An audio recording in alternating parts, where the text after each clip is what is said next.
Zone 1.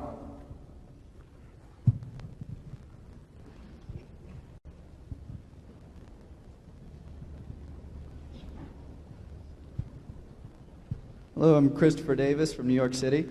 I'm interested in that many of the holdings of Berkshire are in industries that are perceived as interest rate sensitive industries, including Wells Fargo, Solomon, Freddie Mac, even Geico. And yet you have an admitted sort of ambivalence towards interest rates or changes in interest rates, and it therefore seems that you don't feel that those changes affect the fundamental attractiveness of those businesses.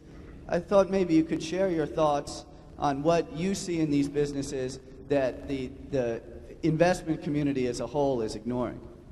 Well, the value of every business, the value of a farm, the value of an apartment house, the value of any economic asset is 100% sensitive to interest rates, because all you are doing in investing is transferring some money to somebody now in exchange for what you expect a stream of money to come in over a period of time.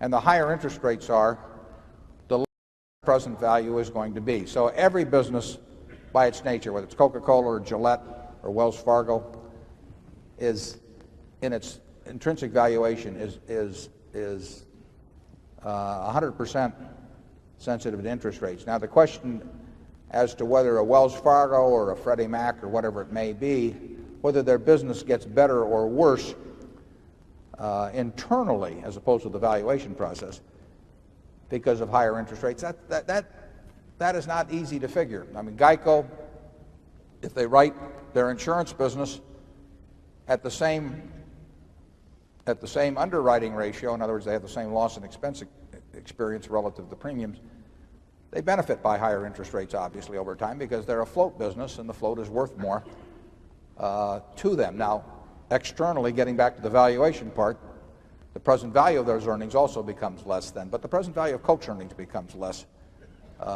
in a higher interest rate environment.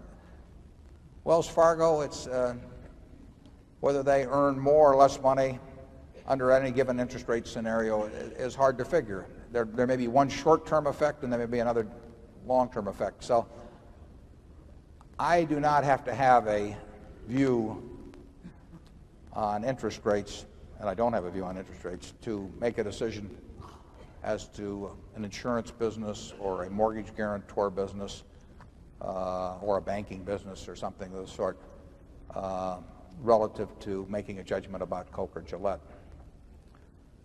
Charlie? I've got nothing to add.